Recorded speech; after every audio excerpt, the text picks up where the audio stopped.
Irmãos, assim, ó, eu e minha esposa estamos caminhando com Jesus há 16 anos e Ele nos deu a graça de poder estar viajando desde o princípio e conhecendo muitos irmãos em muitas partes do país e do mundo. Então a gente acaba voltando em muitos lugares e é muito bom reencontrar os amigos, os irmãos que a gente tem na fé. É muito lindo quando a gente chega num lugar e vê uma pessoa que cresceu. Nós temos alguns amigos que a gente viu praticamente nascer na fé e hoje estão liderando, estão pastoreando, e é muito encorajador você ver esse crescimento, ver gente que permanece, cresce naturalmente. Permanecer no Senhor te faz crescer naturalmente, porque Ele vai trabalhando em você todos os dias, é um trabalhar de todos os dias. Mas o paralelo disso também é sério, porque às vezes a gente se entristece quando a gente vê gente cheia de potencial, com talentos lindos, com uma unção às vezes inegável. E você vê essas pessoas, você volta em alguns lugares e pergunta, e o irmão tal, cadê ele? Aí você fala, poxa, ele está meio afastado. E são notícias que muitas vezes nos entristecem, porque você fala, o que é que deve ter acontecido? O que é que Jesus fez para o cara largar o Senhor? Na real, Jesus nunca fez nada para ninguém largá-lo. E usar os outros como desculpa de que foi o que fizeram comigo, eu acho que isso também não cola. Eu acho que no dia do Senhor isso não vai funcionar. Dizer, olha Senhor, eu não estava contigo por causa daquele meu irmão, porque não dava para aguentar ele vacilou muito comigo. Eu acho que essa desculpa não vai colar. Eu percebi que uma das coisas que mais impedem chamados, interrompem chamados, são as nossas próprias falhas, quando nós não conseguimos lidar com o peso de culpa e de vergonha que cai sobre nós quando nós erramos. Sabe, às vezes se a gente analisar, você vê quando uma nação tem um secretário de governo ou um ministro que pisa na bola, esse cara ele já renuncia, ou ele é demitido para preservar a integridade daquele governo. E às vezes as pessoas olham para isso e falam, cara, quão séria é a medida de justiça e de retidão desse povo. Em empresas, às vezes, com maior a reputação dessas empresas, por exemplo, se alguém cometeu uma falha, é demitido na hora, e não interessa quanto tempo ficou. Eu me lembro de ter um amigo meu que ele faz parte do UFC, e uma secretária que já trabalhava no UFC há muito tempo, por engano, mandou um e-mail com os exames médicos dele para todos os lutadores. Então isso foi uma falha muito grave, mas foi uma das primeiras que ela cometeu na vida. Foi demitida, não tem essa, porque tem que preservar a integridade da empresa. Então às vezes a gente percebe, cara, você está numa empresa ou num cargo governamental muito grande, muito sério, muito relevante, parece que as falhas não são toleradas. Você traz isso ainda para o contexto do mundo que a gente vive, onde não sei se por causa das redes sociais ou elas só aumentaram isso, mas nós vivemos um mundo que adora worship, a perfeição, onde as pessoas parecem que não toleram falhas, onde as pessoas só querem mostrar o quão perfeitas elas são. A busca do corpo perfeito nunca foi tão forte. As pessoas querem ter o casamento perfeito, o relacionamento perfeito, o ministério perfeito, querem ser perfeitos de qualquer forma, expõem o quão perfeito elas querem parecer aos outros. Mas você concorda comigo que não existe ninguém perfeito? Não existe ministério perfeito, não existe casamento perfeito, não existe nada, não existe corpo perfeito, não existe nada disso perfeito. Mas as pessoas tendem a mostrar isso. Como um ministro que está viajando para um lado e para o outro, a gente muitas vezes tem uma luz na nossa cara, um microfone na mão e não poucas vezes algumas câmeras gravando tudo que a gente fala. E se você é uma pessoa livre em Deus, Ele te dá a liberdade de expressar a tua personalidade quando você compartilha. Eu creio que o Senhor se agrada de ver a tua personalidade, a forma que você o enxerga. Ele poderia nos fazer robôs declarando a mesma coisa, mas o nosso olhar a respeito do Senhor, eu creio que é precioso aos olhos dele. E quanto mais livre diante do Senhor você é, cara, você corre risco de errar diante de todo mundo. E às vezes é triste quando você entrega uma mensagem e aquela parte que você falou uma coisa que talvez não pegou tão legal, ou que talvez não... podia ser colocado de outra forma, ou então distorceram da forma que quiseram. Aquilo vira o ponto principal, isolam todo o resto e pegam alguns minutos e expõem a tua falha, falando, olha lá, ele errou. Tipo assim, todo mundo erra. Mas quando alguém erra, no mundo que adora a perfeição e que preza por isso, apontam o erro e me metralham para matar. Isso já aconteceu comigo inúmeras vezes. Eu me lembro quando eu antes de conhecer Jesus, eu tocava numa banda. Eu podia dar uma entrevista inteira falando um monte de coisas, mas a maior besteira que eu falasse naquela entrevista seria a manchete da matéria. A maior besteira, porque eles querem vender isso, é notícia. Às vezes essa síndrome de querer ser perfeito nos bloqueia de andar com o Senhor, porque às vezes o peso da vergonha que você sente quando você falha num mundo que preza pela perfeição,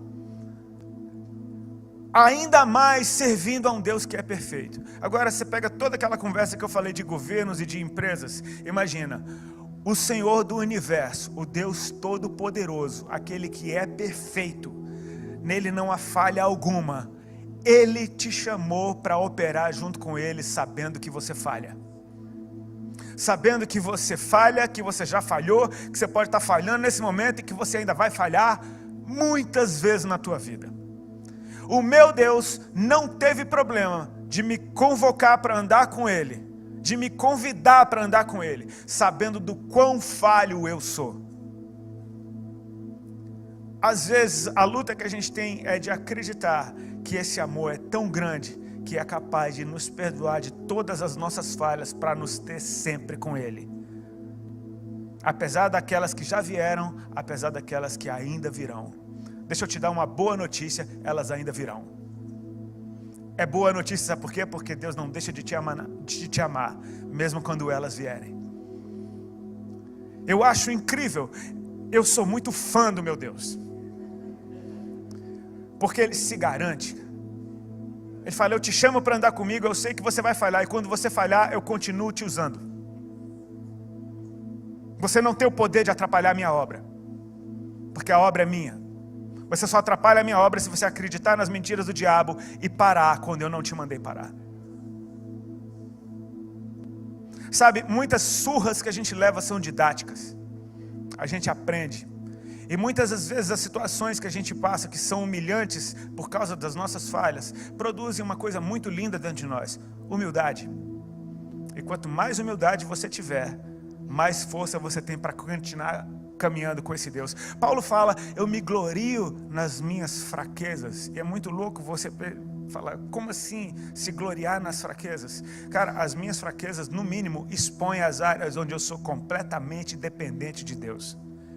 E eu nunca fui chamado para andar sozinho.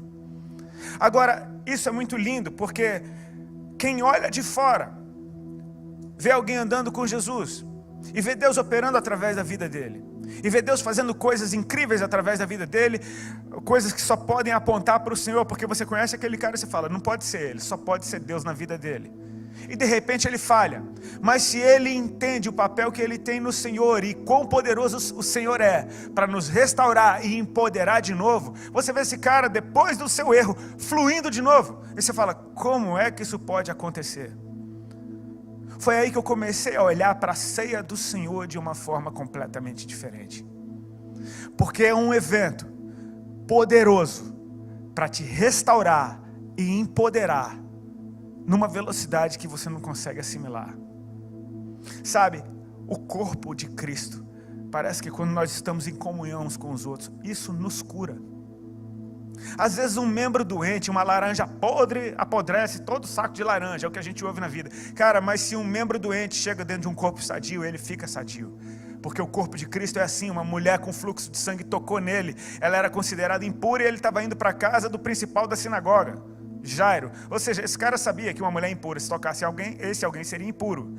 A mulher impura toca em Jesus, e não é Jesus que fica impuro, muito pelo contrário, é ela que fica pura. O corpo de Cristo sara aquele que está doente. Então aquele que está doente tem que estar no corpo de Cristo para ser sarado, tem que estar em comunhão com os irmãos. Essa é a ceia do Senhor, participando do corpo e do sangue do Senhor, entendendo que só isso traz restauração e empoderamento, numa velocidade que você precisa crer completamente em Deus. Ele pode te restaurar e empoderar num instante, porque é Ele quem faz essas coisas. Sabe, essa palavra, quando Paulo ensina sobre a ceia, para mim sempre soou muito pesada. Tipo, examine-se o homem a si mesmo antes de comer. Parece que ele faz até um tom de voz, rapaz, cuidado, vigia, crente. Eu conheço gente que ficou anos sem tomar ceia,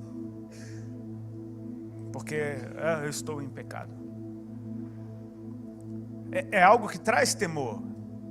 Quem come e bebe sem discernir do corpo do Senhor, come e bebe para o seu próprio juízo. Uou! Você fica com medo da ceia. Você fala, meu Deus, essa ceia... Aí você começa a pensar, cara, eu acho que eu não vou tomar essa ceia, porque se eu tomar, eu estou mal. Mas ao mesmo tempo, se você não tomar, você está mal. Se você não participar da ceia do Senhor, se você não participar do corpo dele, do sangue dele, aí é que você está mal, você está fora do corpo. Examine-se a si mesmo. Eu não tenho como pensar nisso tudo e não vasculhar nas Escrituras como foi a última ceia que Jesus teve com seus discípulos. E eu creio que para ele era um momento muito especial, porque ele tinha um entendimento do que estava acontecendo e do que iria acontecer, diferente de todo mundo que andava com ele. Por mais que ele tivesse avisado, a partir da revelação de Pedro, de que ele iria morrer e ressuscitar ao terceiro dia, parece que eles não queriam acreditar ou não entendiam como isso iria acontecer. Mas ele manda aqueles discípulos prepararem a ceia da Páscoa. E eles preparam, e eu creio que aquele é um momento de festa, principalmente para o judeu. Toda vez que se sentam à mesa numa celebração como essa, a Páscoa é a celebração do fim do cativeiro. Tipo, não era um evento de entristecer, mas um evento de alegria. Vamos nos alegrar, nós estamos juntos, sentados à mesa. Eu creio que aquela mesa devia estar muito linda, muito bem preparada. E para o Senhor, então, ele sabendo que aquela seria a última ceia que ele tomaria antes da vinda do reino, para ele era um momento muito especial. Mas eu sei que às vezes é um lugar muito solitário, quando só você entende o propósito do que está acontecendo. Antes de tomar a ceia, o Senhor Jesus lança uma questão naquela mesa, que parece um balde de água fria, mas se você perceber direito, só aumenta o nível do que ele estava para fazer ali. Ele disse: um de vocês que está sentado à mesa há de me trair. Cara, eu acho que essa não é a conversa mais legal para você ter num ambiente de festa. Tipo assim, eu estou sentado com vocês aqui, mas um de vocês vai me trair. Imagina o climão que deve ter caído sobre aquele lugar. Tipo assim, se tivesse uma barulheira, risada, eu acho que ficou todo mundo em silêncio com o olho arregalado. Sabe, nos nossos tempos, nos nossos dias, talvez se Jesus falasse, um de vocês vai me trair, todo mundo ia começar a apontar um para o outro. Ah, eu tenho certeza que é você. Não, é aquele vacilão. Ele vacila com todo mundo, ele fez de novo. Jesus sabe, tá vendo? Jesus sabe. Ó, Deus está vendo, pega ele, Jesus. É verdade, Senhor. Já ouviu várias dessas. Mas o que aconteceu naquele lugar, meu irmão, quando Jesus fala algo sério desse jeito, eu não sei, quando Jesus fala num ambiente, parece que só estou eu e ele ali naquele lugar. Não interessa quem está ao meu redor e não interessa quem não está ali. Porque muitas vezes quando a gente ouve uma coisa pesada, a gente fala, fulano tinha que estar aqui para ouvir isso. Não, mas fulano não está. Quem está é você.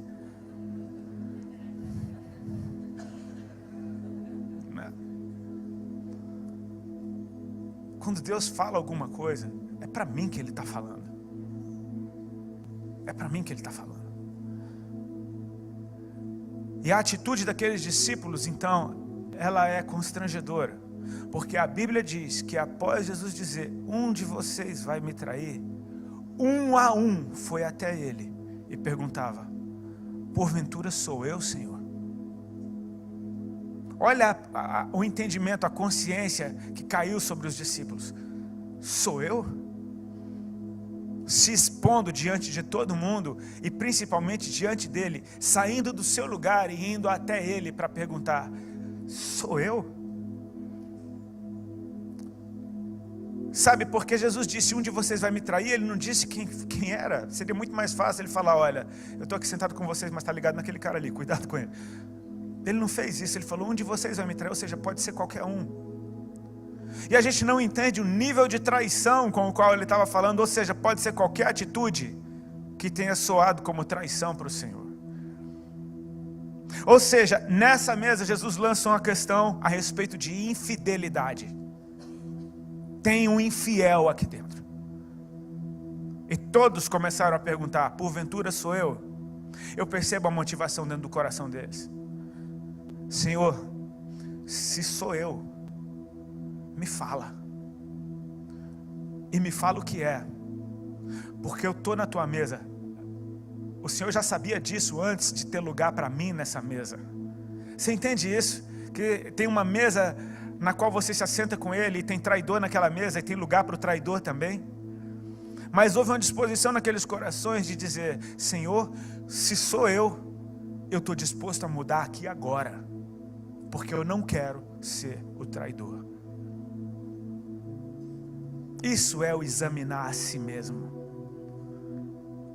Sabe, examine-se a si mesmo. Paulo fala, olha, quem se julga a si mesmo está sempre inocente. Mas o examinar a si mesmo eu amo o que aconteceu naquele lugar. Porque muitas vezes quando a gente falha, sabe o que a gente faz? A gente se afasta de Deus, cara. Já aconteceu isso com alguém? Você falha, você pensa, eu sou um lixo mesmo, olha só, não consigo vencer essa área. Aí você dá alguns passos para trás, e sabe, dar um passo para trás diante de uma falha só vai fazer o peso da culpa e da vergonha aumentarem em você. O que fez com esses discípulos, o que aconteceu com eles foi completamente diferente. Há uma notícia, tem um traidor nessa mesa, eles chegam mais perto de Jesus. E eu acho que essa é a atitude correta. Senhor, isso é o examinar a si mesmo, é você chegar diante dele com a tua vida e pedir: Senhor, me escaneia. Senhor, passa o teu raio-x em mim. O Senhor me conhece por dentro e por fora. O Senhor conhece os meus pensamentos, o Senhor conhece a motivação do meu coração. O Senhor sabe quem eu sou. Me mostra quem eu sou. Passa o teu raio-x, eu quero estar limpo na tua presença. Eu chego mais perto dele com a minha vida, e a minha vida mais perto dele, ela muda só pela aproximação. Cara, se você está em pecado, o pecado não fica na presença de Jesus. Se você está em pecado, chega mais perto dele. Chega mais perto dele, porque o que está nele vai vencer o que está em você. Ele é o Cordeiro de Deus que tira o pecado do mundo. Você não se livra desse pecado longe de Jesus, ou punindo-se a si mesmo. Não, Ele já foi o sacrifício no teu lugar. Você precisa chegar perto dele. Então eles se achegam perto do Senhor e perguntam: sou eu, Senhor? E Jesus não respondia nada. Até que Judas pergunta: porventura sou eu, Senhor? Aí Jesus responde: tu disseste. Você percebe que o coração desse não estava nem um pouco disposto a mudar. Ele já estava decidido. Eu só queria saber se Jesus sabia. Eu sei que então, depois de falar de traição, Jesus fala de uma aliança. Não é interessante isso? Ele podia falar direto sobre a aliança que ele estava fazendo agora, entregando o seu corpo e o seu sangue, mas ele fala primeiro de traição para depois falar de fidelidade. E eu creio que esse gesto por si só eleva o nível de fidelidade da aliança que ele está fazendo com a gente. Porque amar quem me ama é fácil, amar quem me odeia vai exigir muito mais amor de mim. Ser obediente a um justo é fácil, ser obediente a um corrupto vai exigir um nível de obediência muito maior de mim. Ser fiel a quem é fiel talvez seja fácil. Continuar sendo fiel a quem falha comigo vai exigir um nível de fidelidade muito maior de mim. E Jesus lança um assunto sobre infidelidade para depois lançar a fidelidade dele naquela mesa. Isso é no mínimo encorajador. Ele já sabia que havia um traidor naquela mesa. Ele não disse quem era, pode ser qualquer um. Ele agora está lançando uma aliança de fidelidade com aqueles que falham, que podiam estar falhando e que ainda viriam a falhar. Isso tem que me levar para mais perto dele. Isso tem que me fazer entender que não há lugar para mim fora desse corpo. Porque se eu fosse parar na minha primeira falha, eu não tinha passado do primeiro dia, e nem do segundo, e nem do terceiro, e nem do quarto, e nem do quinto. E quando você acha que você está bom, aí você vacila de novo. Não tome a ceia do Senhor indignamente. Ok, examine-se e depois coma. É o que Pedro fala, ou o que Paulo fala. Examine-se e depois coma. Ele não disse para não comer, ele disse examine-se e depois coma. Eu ouvi um pastor da minha igreja falando isso. É engraçado, porque se você achar que você é indigno, você não toma a ceia. E se você achar que você é digno, você está errado. Você não é, é Ele que te justifica para você participar disso. Então eu preciso chegar com confiança, sabendo que Jesus, sabendo que nós iríamos falhar, Ele preparou uma comunhão na qual nós somos restaurados das nossas falhas, tomando consciência do que Ele fez, entregando seu corpo na cruz, e nós somos empoderados com a vida dEle, através do seu sangue que foi derramado naquela cruz. Você vai ver isso acontecendo. A história de Pedro para mim é a mais linda, porque Pedro jurava que estava prontinho para ir até o fim com o Senhor. Senhor, eu estou pronto para ir para a prisão até a morte contigo. Jesus falou: Pedro, ainda hoje, antes que o galo cante, tu vai me negar 3 vezes. E eu creio que as intenções de Pedro eram boas. Tipo, não, eu vou, não. Tanto que quando Jesus é preso, Pedro saca de uma espada e ele vai para cima para defender o Senhor. Ele tenta matar um soldado. Por sorte pegou só na orelha. Mas não pense que ele foi lá: vou cortar sua orelha só para você ver como eu sou mau. Não, ele deu para arrancar a cabeça. Pegou na orelha. E Jesus cura o soldado e repreende Pedro. Como assim? Pedro está tentando. Todo mundo correu. A gente fala, Pedro negou Jesus. Todo mundo correu. Podia ser aquela traição. Todo mundo correu. E Pedro continua feito um ninja, indo atrás do Senhor. Eu vi uma camiseta de um pirralho esses dias nas férias, que foi muito legal, que era uma camiseta assim: você vê algum ninja? Você ouve algum ninja? Então tem algum ninja. Porque se você não vê nem ouve, eles estão ali. Pedro foi boa essa. Israel riu, cara. Uau, eu consegui. Pedro foi de cantinho, conseguiu entrar, entrou no palácio, está lá, ele tá dando tudo certo. Eu não sei o que ele achava que ele ia fazer ali dentro, mas ele está lá, ele não sabe o que fazer, mas ele está tentando. Eu vou até o fim, não, eu vou. Ele devia estar lutando muito dentro dele, até que alguém olha na cara dele: peraí, tu é um deles? Não, tu é um deles? Não, eu nem conheço esse cara. Não, tu é um deles, olha o teu jeito de falar, você fala com... Não conheço ele, não conheço.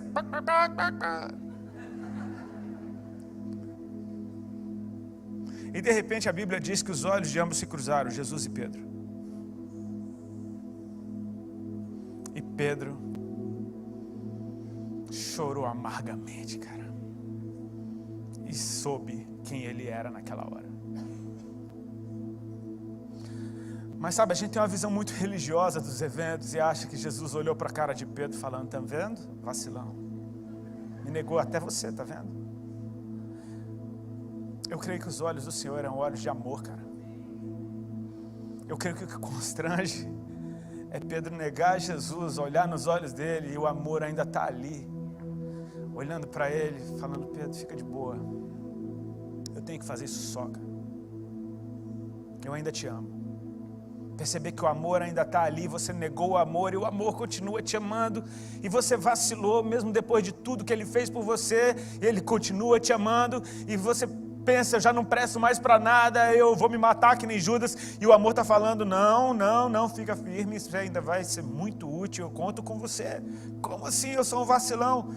Jesus ressuscita, aparece para Maria e diz: avisa para os discípulos e para Pedro irem para Galiléia, porque lá eles vão me ver. Ele falou o meu nome? Ele não estava te condenando, ele te chamou pelo nome, cara. Eles chegam na Galiléia e quando eles veem o Senhor, eles não reconhecem, até que Jesus manda eles pescarem, lançarem a rede para o outro lado, e parece que ele faz um flashback do primeiro dia. Tipo assim, a gente já passou uma noite inteira pescando, não pegou nada, e quando ele apareceu, foi a melhor pesca da vida. E acontece de novo, Jesus está dizendo: ei, vamos começar de novo? Como se fosse o primeiro dia.